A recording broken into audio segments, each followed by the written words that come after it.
সকলকে বাংলা নববর্ষের শুভেচ্ছা। 1432 বঙ্গাব্দ আমাদের সামনে।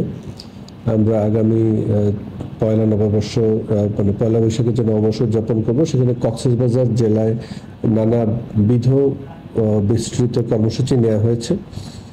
প্রধানত আমরা এটিকে অন্তর্ভুক্তিমূলক এবং সকলের অংশগ্রহণে আমরা একটি বর্ণিল আয়োজন সম্পন্ন করেছি। ইতিমধ্যে আমাদের ক্ষুদ্র নিগোষ্ঠীর যে সকল সদস্যবৃন্দ আছেন তাদের সাথে তাদের অংশগ্রহণ নিশ্চিত করা হয়েছে। আমরা আশা করছি এবছরের যে বর্ষবরণ আনন্দ শোভাযাত্রা দিয়ে আমাদের পয়লা বৈশাখ নববর্ষের দিনলিপি শুরু হবে।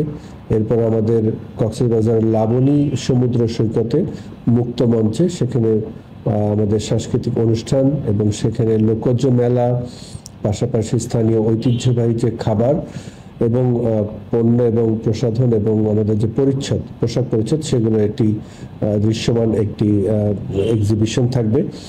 পাশাপাশি বিভিন্ন শিক্ষা প্রতিষ্ঠান সহ বিভিন্ন বেসরকারি প্রতিষ্ঠানেও তারা এ সকল উদ্যোগ নিয়েছেন। শিক্ষা প্রতিষ্ঠান সমূহে সাংস্কৃতিক অনুষ্ঠান, রচনা, চিত্রাঙ্কন প্রতিযোগিতা অনুষ্ঠিত হবে এবং তার পুরস্কার বিতরণ হবে। তবে আমরা এবার যেটি দেখেছি সেটি হচ্ছে শুক্র শনিবারের সাথে অনেকেই রবিবার ছুটি নিয়ে একটা এক্সটেন্ডেড উইকেন্ড উদযাপন করতে বাড়তি পর্যটক কক্সবাজার আসছেন। সকলের নিরাপত্তার জন্য আমরা আইন শৃঙ্খলা সকল বাহিনীকে মোতায়েন করেছি।